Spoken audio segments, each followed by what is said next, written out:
Letsile Tebogo, Olympic 200-meter champion. One of the fastest men to ever run the bend, Gout Gout stepped into the lane next to him, 18 years old. Owner of the fastest 200-meter time in the world this year. 2 generations. 1 race. What happened next sent a message the entire sport is still talking about. Let's find out. On June 10, 2026, the Oslo Diamond League rolled into Bislett Stadium in Oslo, Norway, for the 6th stop of the season. Among the headline races was a 200-meter final that fans had been waiting months to see. On one side stood Letsile Tebogo of Botswana, the reigning Olympic 200-meter champion. On the other stood Gout Gout, the 18-year-old Australian sprinter making his very first Oslo Diamond League appearance. Gout arrived in Oslo carrying serious momentum. 2 months earlier, in Sydney, he had run 19.67 seconds in the 200 meters, a time that made him the fastest junior sprinter in history and the fastest 200-meter runner in the world for 2026. On June 2nd, World Athletics officially ratified that run as the new world under-20 record, just 8 days before he lined up in Oslo. Before the race, Gout made it clear how much this matchup meant to him. He said Tebogo had been his hero since he started in the sport. "When I started doing track and field, it was this guy," Gout said. "He was at the World Under-20s. I saw him running and thought, he's pretty good as a young bloke. He's kind of like me. A chilled guy." So I definitely looked up to Tebogo. This was not just another Diamond League heat. This was a teenager stepping into a lane next to the athlete he grew up admiring, and for most of the season, Gout's biggest races had come against domestic fields in Australia. Oslo was something else entirely. To understand why this race carried so much weight, you need to understand where Letsile Tebogo had been. 2 years earlier, at the Paris Olympics, Tebogo ran 19.46 seconds to win 200-meter gold, setting the African record and becoming Botswana's first ever Olympic champion in any sport. That time still ranks him 5th on the all-time list, behind only Usain Bolt, Johan Blake, Noah Lyles, and Michael Johnson. Tebogo's story did not start in Paris either. He has held the world under-20 record in the 100 meters since 2022.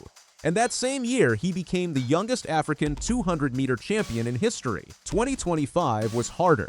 At the World Championships in Tokyo, Tebogo lined up in the 200-meter final as the defending Olympic champion, only to miss the bronze medal by 1/100th of a second behind Jamaica's Brian Level. Injuries had slowed him through the season, and a finish that close to the podium, without reaching it, stung.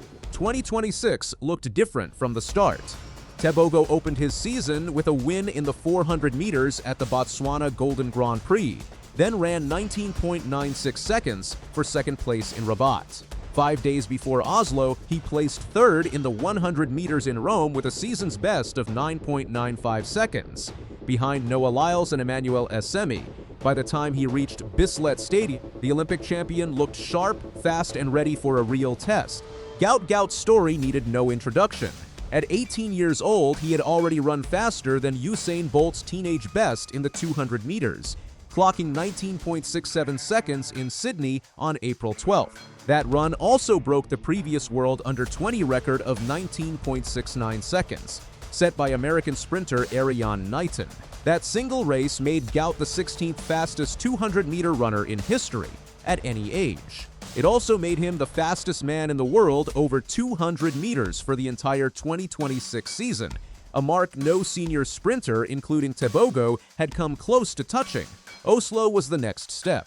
This was Gout's first race against full senior, Olympic-level competition in the Oslo Diamond League. The field also included South Africa's Sinisifo Dambile, Trinidad and Tobago's Jareem Richards, Cuba's Rainier Mena, and Switzerland's Timoth Mumenthaler. On paper, Gout carried the fastest time in the field for the year. On the track, paper means nothing.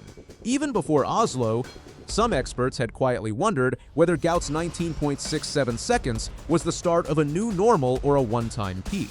In Sydney, Gout ran with a tailwind of 1.7 meters per second, just under the legal limit of 2.0. Every single finisher in the top 7 of that race set a personal best on the day. LetsRun.com, one of the most widely read running sites in the world, published a detailed breakdown calling the conditions in Sydney close to unicorn conditions, a rare combination of wind, weather, and a fast track that does not show up often. The piece never questioned Gout's talent. It questioned whether 19.67 was a number he could touch again on a normal day, against a normal field, with normal wind. Oslo gave the sport its first real answer. The wind reading in the 200-meter final was a modest plus 0.2 meters per second, nothing close to the tailwind Gout had in Sydney. Under those conditions, against a field that included an Olympic champion, the race told a very different story. It is also worth noting that none of the 7 finalists who ran personal bests in Sydney have come close to repeating those times since that day, a pattern that only added weight to the questions being asked before Oslo even started. The gun fired, and the race did not go the way the hype suggested. Gout Gout struggled out of the blocks and could never recover the ground he lost in the opening strides. Tebogo, meanwhile, looked every bit the Olympic champion. He controlled the race from the gun and crossed the line first in 19.84 seconds, the only man in the field to dip under 20 seconds. It was his most commanding 200-meter run of the season. After settling for second place in Rabat earlier in the year, Oslo Diamond League took second in 20.12 seconds. Jareem Richards finished third in 20.50 seconds. Rene Yemena was fourth in 20.53 seconds. And Timoth Mumenthaler took fifth in 20.58 seconds. Gout Gout crossed the line sixth in 20.60 seconds, nearly a full second slower than his own world-leading mark from Sydney. It was not the result Gout, or anyone watching, had pictured. Gout did not hide from the result. Definitely not what I imagined, he told reporters afterward. He added, "I imagined victory myself, but definitely can't be disappointed. It's my first Diamond League, so I'm going out here, having a bit of fun and then getting back to training." He also spoke about Tebogo with real respect. Tebogo is a great athlete. "I've looked up to him for a long time, and he deserved the win today," Gout said. "There's definitely a lot more room for me to improve, but I have plenty of time on my side. I love competing against the big boys, and I'll be back for sure." Tebogo wanted to speak with Gout after the race too, but the moment never came. "After the race, I wanted to talk to Gout Gout, but he is so busy with all the media," Tebogo said. In the days that followed, Tebogo went further, suggesting the teenager should not be thrown against seniors too often right now, and that he needs more time racing athletes his own age before taking the next step. For a sport that often rushes its young talents, Tebogo's comments were a reminder that even the fastest junior in history remains a rookie in senior terms. Oslo was not a verdict on Gout Gout's talent. His 19.67 from Sydney remains the fastest time ever run by a teenager. Oslo simply revealed the gap between running a perfect race at home and controlling a final against Olympic-level veterans. For Tebogo, the race proved he is healthy and back in form. As the reigning Olympic 200-meter champion, he has secured his spot at the World Athletics Ultimate Championship in Budapest this September. Meanwhile, Gout's path points toward the World Under-20 Championships in the United States. This August, Oslo was one race against a field that does not care about age or previous times.